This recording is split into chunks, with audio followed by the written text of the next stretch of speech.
Alors bonjour tout le monde, toujours dans le cadre du chapitre de prospection et qualification des prospects, nous allons voir la partie qui concerne le suivi et l'évaluation de la prospection. Alors, première chose, il faut mettre en place des outils de suivi de la prospection. Donc l'entreprise, après avoir réalisé sa campagne de prospection, elle aura bien sûr des résultats. L'entreprise, elle doit réaliser le suivi des outils de prospection qu'elle a mis en place. Donc le suivi et l'évaluation de l'efficacité du travail de prospection se fait grâce à plusieurs outils qui sont mis à la disposition de l'entreprise. Alors généralement, les entreprises utilisent ce qu'on appelle le tableau de bord. Donc le tableau de bord, c'est un tableau qui regroupe un ensemble d'indicateurs. D'accord, donc on le réalise au niveau d'un tableur et ça permet de faciliter la représentation graphique. Donc on va faire le suivi des indicateurs, par exemple le suivi d'un indicateur par exemple par mois, par trimestre, etc. Et ainsi on va mesurer l'évolution des indicateurs. Alors après, on a les logiciels CRM, Customer Relationship Management. Alors comme on a dit, dans les grandes entreprises, généralement on n'utilise pas que des tableurs parce qu'ils ont une grande masse de données. Donc généralement ils utilisent les logiciels CRM qui permettent une analyse fine de la base de données clientèle, des comportements d'achat et leur suivi individualisé. Donc ça permet de faire des traitements statistiques qui sont assez complexes, ce qui permet ainsi de suivre l'évolution de la prospection et de faire le suivi.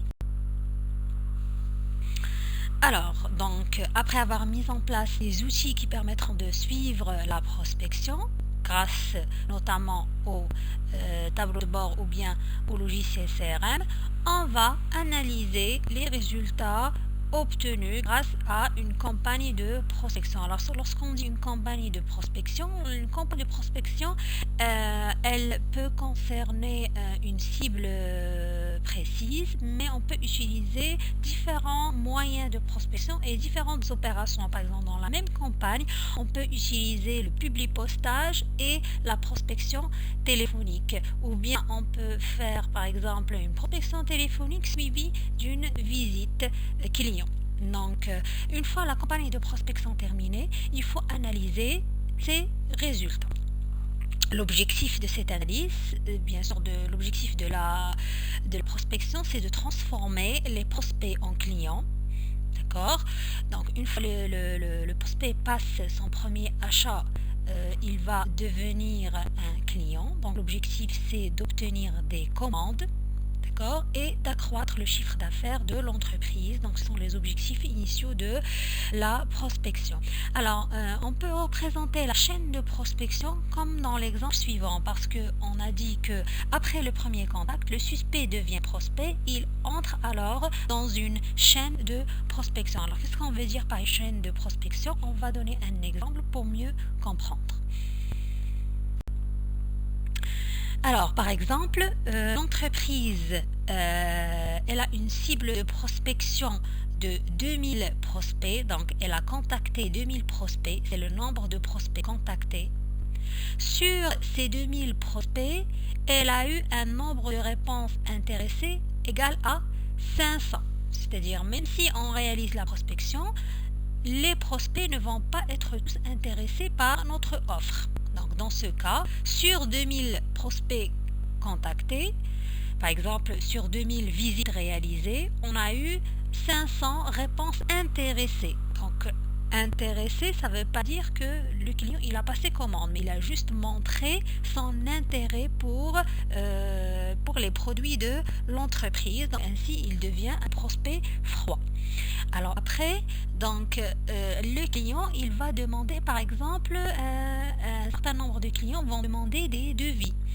Par exemple, 200 clients vont demander des devis et en fin de compte, seulement 70 vont passer commande. Alors remarquez que ici, on a sur les 2000 prospects contactés, seulement 70 clients ont passé commande, donc on a obtenu 70 clients. Alors bien sûr, ici, quand on donne un exemple avec des chiffres comme ça, on ne peut pas mesurer exactement l'efficacité de la prospection C'est pour cela qu'on préfère calculer des pourcentages sous forme de ratios, d'accord, des ratios, pour mieux visualiser l'efficacité de notre prospection.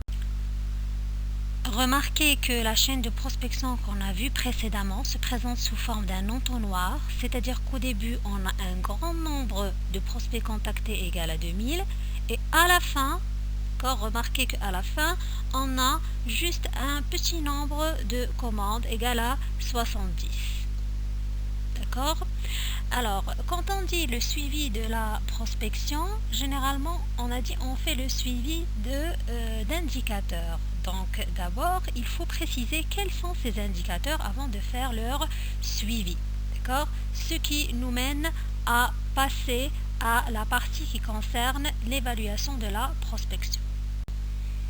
Alors, après, donc, il faut réaliser l'évaluation de la prospection. Alors, première chose pour réaliser l'évaluation de la rentabilité de la prospection, donc il faut savoir que la rentabilité d'une opération de prospection est mesurée en comparant la marge bénéficiaire ou commerciale réalisée par l'entreprise avec le coût de l'opération.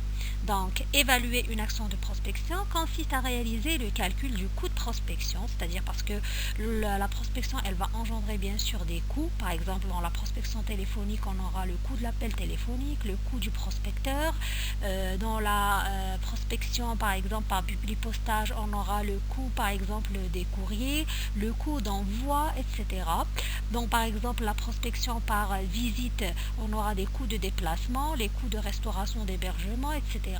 Alors, quand on calcule le coût, on va le comparer au chiffre d'affaires obtenu et à la marge bénéficiaire engendrée par l'entreprise afin de vérifier le résultat de la campagne de prospection. Donc, la différence marge moins coût, soit on aura un résultat qui est positif, c'est-à-dire la marge elle est supérieure au coût, donc cette opération ou bien cette campagne de prospection est rentable. Si le résultat est négatif, donc on va déduire que la campagne de prospection est non rentable. Bien sûr, la création de la valeur, elle va se faire par la suite en fidélisant le client parce qu'il ne suffit pas seulement de prospecter le client, mais il faut également le fidéliser par la suite. Fidéliser un client coûte moins cher que le prospecter. Donc ça fera l'objet d'un autre chapitre par la suite. Alors bien sûr, l'évaluation de la prospection se fait grâce au calcul de la rentabilité de la prospection, c'est-à-dire on va voir est-ce que cette campagne de prospection a été rentable ou pas, mais également on peut évaluer la prospection en calculant des ratios. D'accord? Donc il s'agit d'analyser l'efficacité de la prospection à l'aide de ratios ou d'indicateurs. Donc on va expliquer ça au niveau d'un tableau.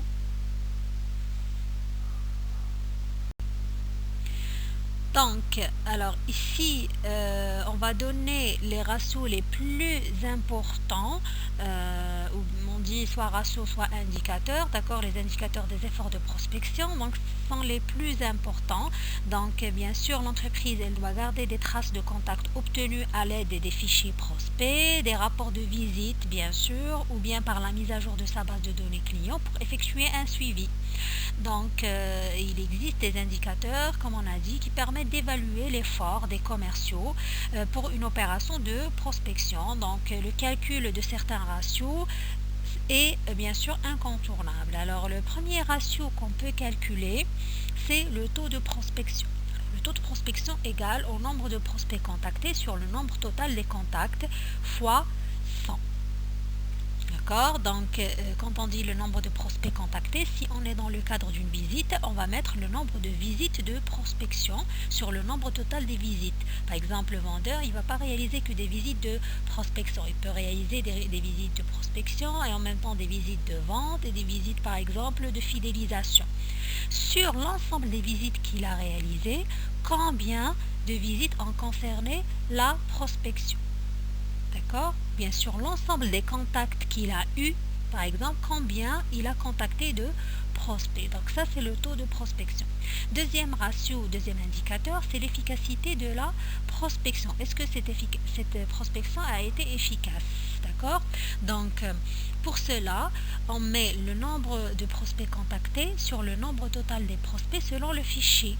Parce qu'on a un fichier de prospection sur la base duquel on va réaliser la prospection, combien on a contacté de prospects sur l'ensemble des prospects qu'on a dans notre fichier, et fois 100 bien sûr pour obtenir un pourcentage.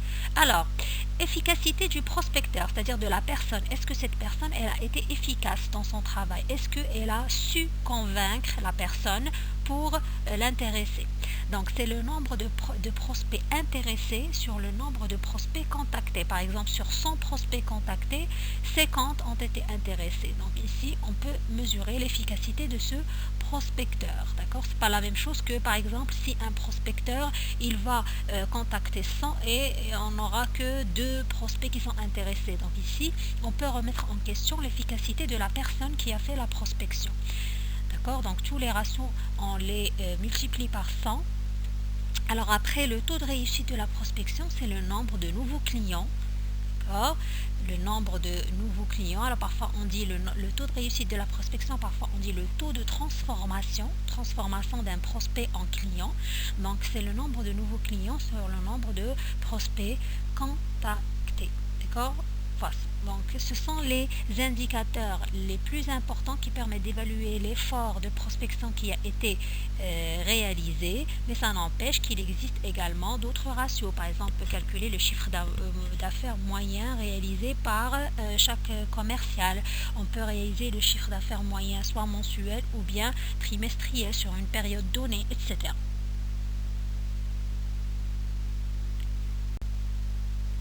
Alors, donc, ce sont les ratios, on a vu précédemment les ratios les plus importants, mais il y a également des ratios qui sont propres à chaque type de prospection.